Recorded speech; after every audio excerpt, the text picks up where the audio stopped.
మనం లక్ష్యం పెట్టుకుంటే చాలా హై టార్గెట్ పెట్టుకోవాలా.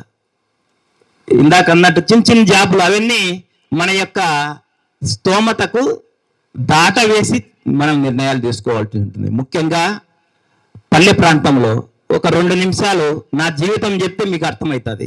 మాది నంద్యాల జిల్లా ఆళ్లగడ్డ మండలము కొండంపల్లి అనే చిన్న పల్లెటూరు. ఎంత చిన్న పల్లెటూరు అంటే ఒక 100 ఇళ్ళు కూడా ఉండవు. అందులో దాదాపుగా గ్రాడ్యుయేట్ అనేవాడు లేడు. ఫస్ట్ గ్రాడ్యుయేట్ ఎందుకు కాకూడదని చెప్పేసి నిర్ణయం తీసుకొని ఫస్ట్ గ్రాడ్యుయేషన్ చేసినటువంటి విలేజ్లో నుంచి వచ్చాను. మాదంతా వ్యవసాయ కుటుంబమే. పొలం పనులు చేసుకుంటూ డిగ్రీ వరకు కూడా నేను పొలం పని చేశాను. డిగ్రీ వరకు కూడా హాలిడేస్లో పొలం పని చేసుకుంటూ చదువుతూ వచ్చాను. మన లక్ష్యం ఎంత ఉన్నతంగా ఉండాలంటే మనము ఆ ప్రాంతం అంతా గర్వించే విధంగా ఉండాలి. ముఖ్యంగా అదే నేను చిన్నపిల్లలకు చెప్తాను, ప్రతి స్కూల్లోకి వెళ్ళినప్పుడు చెప్తాను. డిగ్రీ కంప్లీట్ అయితేనే బ్యాంక్ జాబ్స్ అని చెప్పేసి బ్యాంక్ జాబ్లు ప్రయత్నం చేశాను. ఒక 4 ఇంటర్వ్యూల దాకా వెళ్ళాను. బ్యాంక్ జాబ్స్ రాలేదు. ఎందుకు కారణం తెలుసా? మనము రూరల్ ప్రాంతంలో ఉండడం వల్ల కమ్యూనికేషన్ స్కిల్స్ ఉండవు. ఇప్పుడు టెక్నాలజీ మారింది, అన్నీ మన అరచేతిలోకి వచ్చాయి. కమ్యూనికేషన్ స్కిల్స్ చాలా చాలా ఇంపార్టెంట్. మనము విద్యార్థి దశలోనే అన్ని స్కిల్స్ తీసుకుంటే కంపెనీలు మన దగ్గరకు వచ్చేసి మనల్ని తీసుకెళ్తాయి. మనం అంత ఆశామాషిగా ఊరికే పుట్టలేదమ్మా. ఈ జన్మ ఎంతో విలువైనది. ఎలా చెప్తాను చూడండి. కోటాను కోట్ల నక్షత్రాలు ఉన్నాయి మన గెలాక్సీలో, అవునా కాదా? తెలుసా అందరికీ? వాటికి వేల గ్రహాలు ఉన్నాయి. అందులో భూగ్రహం ఒక్కటి. ప్రాణులు ఉండే గ్రహం ఒక్కటి.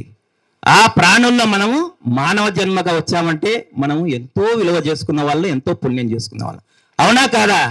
ఈ జన్మ వృధా కాకూడదు. మనము ఈ భూమిని శాసించే లక్ష్యాలు పెట్టుకోవాలా. ఓకేనా? ఇట్లా డిగ్రీ కంప్లీట్ అయితేనే బ్యాంక్ జాబ్స్ ప్రయత్నం చేస్తూనే అదేవిధంగా బిఎడ్ కంప్లీట్ చేశాను. 2003 డిఎస్సిలో సెకండరీ గ్రేడ్ టీచర్గా సెలెక్ట్ అయ్యాను. 2 సంవత్సరాలు టీచర్ జాబ్ చేశాను. తర్వాత మళ్ళా 2006 డిఎస్సిలో హై స్కూల్ టీచర్కి రాశాను. స్కూల్ అసిస్టెంట్ ఫిజికల్ సైన్స్లో సెలెక్ట్ అయ్యాను. 2 సంవత్సరాలు అక్కడ చేశాను. దాని తర్వాత వెంటనే వచ్చిన గ్రూప్స్ నోటిఫికేషన్లో 2 అప్లై చేశాను, గ్రూప్ 1 గ్రూప్ 2. 2 జాబ్లు కొట్టాను. గ్రూప్ 2కు పే అండ్ అకౌంట్స్లో వచ్చింది. గ్రూప్ 1 డిఎస్పీగా సెలెక్ట్ అయ్యాను. ఈరోజు 15 సంవత్సరాలు పూర్తి చేసుకున్న తర్వాత ఐపీఎస్ ప్రమోషన్ వచ్చింది డిఎస్పీగా సెలెక్ట్ అయిన తర్వాత. అంటే మనిషి అనుకుంటే కానిది ఏమీ లేదు. మనము ఎంతకైనా సాధించగలుగుతాము. కాకపోతే మనము నిబద్ధతగా ఉండాలా, ఒక లక్ష్యం పెట్టుకొని దానికి కంటిన్యూ శ్రమ ఉండాలా. కొంతమంది కాడి మధ్యలో వదిలేస్తారు, ఇంకా చాలే జీవితానికని. అలా వదిలేయకూడదు. మనం ఎంతగా ఎదగాలంటే అంత ఉన్నతంగా ఎదగడానికి మనం ప్రయత్నం చేయాలి. ఓకేనా? ముఖ్యంగా విద్యార్థి దశ చాలా చాలా ముఖ్యమైనది. ఇక్కడే మనం భవిష్యత్తులో ఏమైతామో నిర్ణయం చేసే దశ ఇది. ఏమో చెప్పలేము. ఇక్కడ ఎంతోమంది సైంటిస్టులు ఉండొచ్చు, ఎంతోమంది ఆల్ ఇండియా సర్వీస్ ఎంప్లాయీస్ ఉండొచ్చు, ఎంతోమంది ఉన్నతమైనటువంటి కంపెనీ సీఈఓలు ఉండొచ్చు. కానీ మన టార్గెట్ అంతా ఉన్నతంగా ఉండాలా. పరిస్థితులు ఎంత ఇబ్బందిగా అనిపిస్తున్నా మనము లక్ష్యం మాత్రం వదలకూడదు. దానికి సరైన దారి వేసుకొని, ఇక్కడ లక్ష్యం నిర్ణయించుకోవడమే ముఖ్యం కాదు, లక్ష్యానికి వెళ్ళేటువంటి పాత్ చాలా ఇంపార్టెంట్. దానికోసం నిరంతరం శ్రమ పడుతుండాలా, నిరంతరం ఆలోచన చేస్తుండాలా. మన క్లాస్ పుస్తకాలే ఒకటి మీరు పెద్ద యుద్ధంలాగా చూస్తుంటారు. క్లాస్ పుస్తకాలే కాదు, కొన్ని వేల పుస్తకాలు చదవాలా. విద్యార్థి దశలో మనకు చాలా టైం ఉంటుంది. టైం దొరికితే లైబ్రరీలో కూర్చోవాలా, డైలీ న్యూస్ పేపర్ చదవాలా, అప్డేట్లో ఉండాలా. బయట సొసైటీ ఏం నడుస్తుందో ఆ న్యూస్ పేపర్లో తెలుస్తూ ఉంటుంది.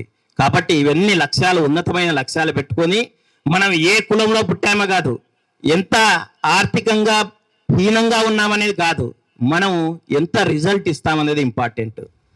మనము కామన్ కూలీ పనులు చేసుకున్నా సరే, మన తల్లిదండ్రులు ఎంతో కష్టపడి కూలీ పనులు చేసుకుంటున్నా సరే, కానీ మనం ఉన్నతంగా చదవాలి.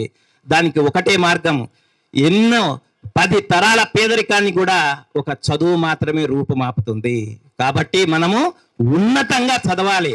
ఈ స్కూల్లో ఇందాక అన్నారు ఆయన 3rd ర్యాంక్ వచ్చిందని చెప్పేసి, ర్యాంకులన్నీ ఈ స్కూల్లోనే ఉండాలా? 5 మంది సీట్లు, నూజివీడి సీట్లు ఐఐటి వచ్చిందని అందరూ కూడా సెలెక్ట్ కావాలా? నేను అనేది అందరూ సెలెక్ట్ కావాలా? ఎందుకు కాకూడదు? ఎందుకు వదిలిపెట్టాలి మనం?